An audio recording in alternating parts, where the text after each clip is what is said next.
Hey, what's going on, everybody? Welcome back to another Prizepicks video. This one we're talking about the NBA for Wednesday, January 22nd. We have 4 picks for you to consider, so stay tuned to hear all 4. If you guys want more picks, check out the Dynamo private Discord. You can see we got 40% off right now with code NBA40. One of the biggest deals we've ever run in here for access to 5+ cappers and their private channels. You can see one member in here hitting a massive one, $10 to win 400, combining the picks from the cappers. And another huge one recently, $20 to win 200 from a new Discord member using 4 of our picks. Basically how it works is you get access to private channels. Here's one here, Finity, just posting his 3 favorite picks for the NBA a couple days ago and hit on all 3. And then just a few days later, hit 3 for 3 again with his 3 favorite NBA picks. Jordan, another capper, posting his favorite NBA picks, 3 of them, and hit all 3 of them. Then the very next day, posting just favorite NBA and NFL picks and went 5 of 6 with the perfect NFL day. We've been on fire with the NBA in the private Discord. You can see combined from the cappers went 10-4, and then just a couple days later, another huge NBA day, 13-5 between the cappers. The day after that, a 9-2 day. So we've absolutely been crushing the NBA, but also post in all sports here. And you can see less than $1 per day, but you can click join and then add that code NBA40, 40% off here, so you can get in for less than $6 right now. You guys saw some of those big hits from private Discord members. A look inside the private cappers channels and the crazy streaks we've been going on in the past few days. So lock in here for the NBA season. We get picks from a bunch of cappers all day, just posting our favorite ones. So let's get into the ones for this video. First, I'm going to go with Walker Kessler over on his points at 8.5. A really low line for Kessler, who has been playing extremely well this season. I know it looks like a tough matchup here against OKC, but it's been a tough matchup for centers, but they don't have Hartenstein or Chet Holmgren here, facing up against Jalen Williams, who's an undersized center, and when he's out of the game, they're going to be really undersized as well. So I think Kessler can absolutely eat in this matchup and has an exceptionally low line, lowest we've seen for him, I want to say in months here on the straight points. And you may be thinking, Walker Kessler just coming back from an injury, the minutes could be limited, something like that. But that is just definitely not the case. So 67% hit rate on the season for this line, 22 of 33. He's hit it in his last 7 games straight. Most games scoring well over 9 here, but 9 in 1. And then games like 19 in the last 16, 21, 14. Huge scoring days.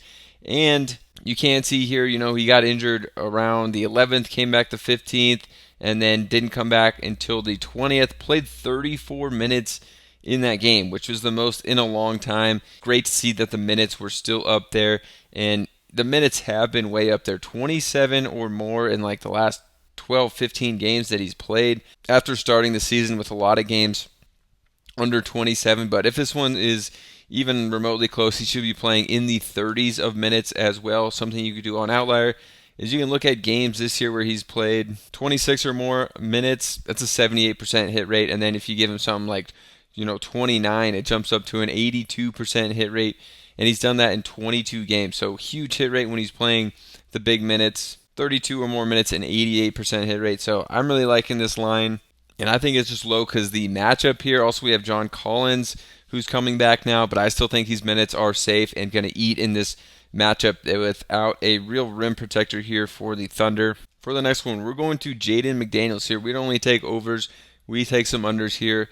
Jaden McDaniels under on his points at 11.5. Just an extremely high line even for Jaden McDaniels here. He's not a big scorer. He's out there to play defense, make hustle plays, knock down 1 or 2 threes per game probably.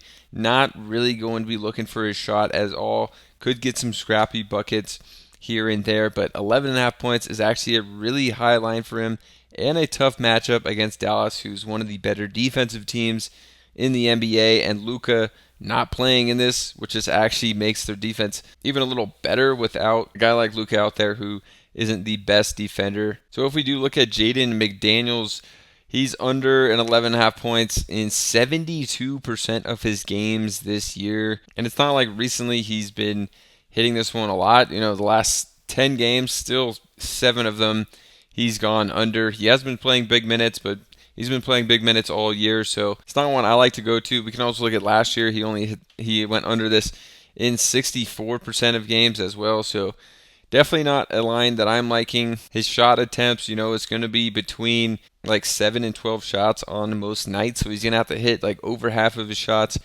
in most games to be able to hit this line. Does not shoot a lot of free throws either. If we look at his free throw attempts, he's averaging one free throw per game on the season. Last 3 games hasn't even taken a free throw here, so it doesn't get to the line either.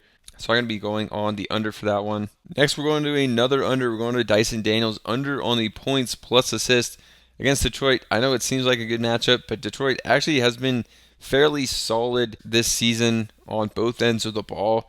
Not as good a matchup as you might think here. And Dyson Daniels, when you got guys like Trae Young and Jalen Johnson who are supposed to play in this game, his usage will drop significantly from what we've seen when Trae Young's missed some games recently and Jalen Johnson just coming back but was out for a long time. This is now a really high line for Dyson Daniels, so I like taking the under. I think still too high for what his usage is going to be moving forward. Then they got guys like Bogdanovich coming back now. I know Shea is out. DeAndre Hunter is still going to be there.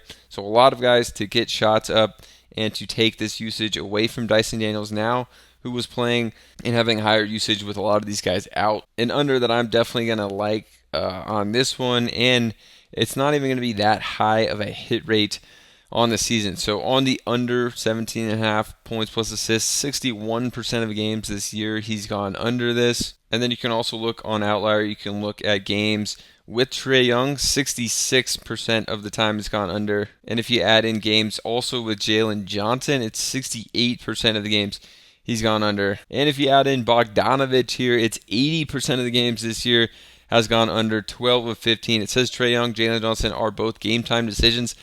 I think both of them are going to play. They don't have new injuries. It's kind of just lingering injuries here, but they've both played in the last one, so I expect them to play in this. The Hawks are fighting for playoff spots, so I think this line's too high here, especially with all these guys. You can see the hit rate is under with all three of those guys 80% of the time. And if you guys are just on Prizepicks Underdog, you got to get over on Parlay Play. $5 for free just for signing up. You don't even have to deposit, and you can play with it.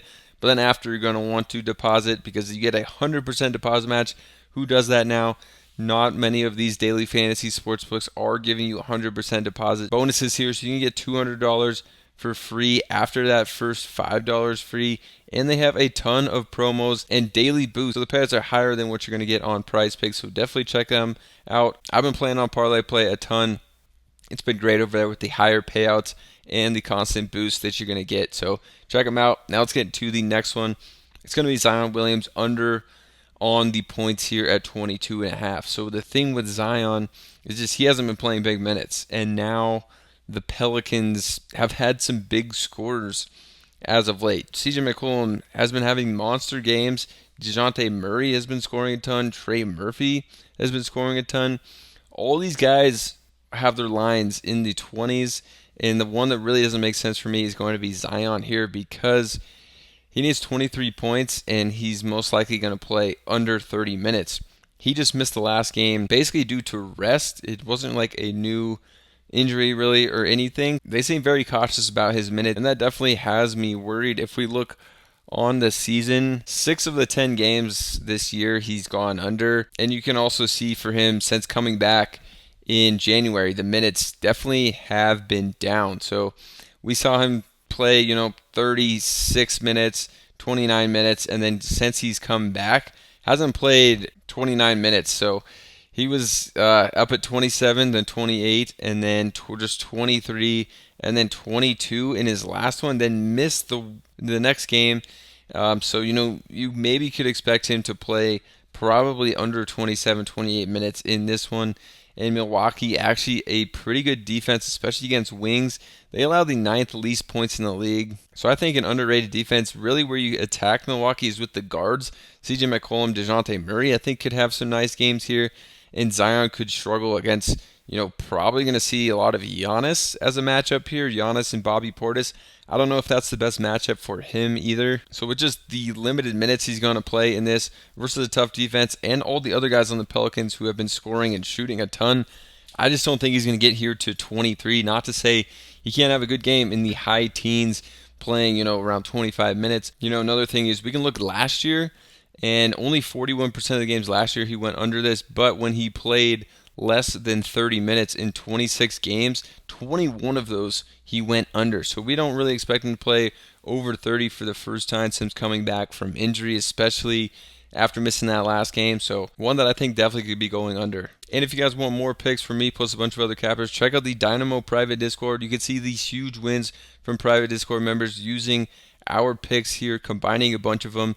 10 to win $400. Another guy using 4 of our NBA picks, 20 to win $200. We've been on some crazy streaks recently, like 10 and 4 with our NBA picks, and then just a couple days later, another huge NBA day, 13 and 5 between all the cappers. Very next game, 9 and 2 in the NBA with our Prizepicks plays. So what you're going to get here is cappers like Finity posting their 3 favorite picks in the NBA here, hitting all 3, and then you can see just a couple days later posting their 3 favorite picks again and going another 3 for 3. Or cappers like Jordan here posting their 3 favorite underdog NBA plays, hitting all 3 for a nice 6x. Then the next day, posting 3 more favorite NBA picks plus 3 NFL, sweeping the NFL 5 of 6 on the day. You're going to get over here in the Dynamo private Discord. The link down below, you can click join and then enter that code NBA40. You're going to get 40% off here. One of the biggest deals that we've ever done. Less than $6 to get in the Discord. So get over there and check it out. Also, if you're just on Prizepicks, underdog sites like that, you gotta be on Parlay Play. $5 for free, plus you get a 100% deposit match. Not many sites are doing that 100% deposit match now, and there's a ton of promos and boosted payouts over on Parlay Play. So pretty much every regular slip you do is going to be higher payouts than you're going to get on Prizepicks. So check them out as well. Subscribe to the channel, and we'll see you guys over in the Discord.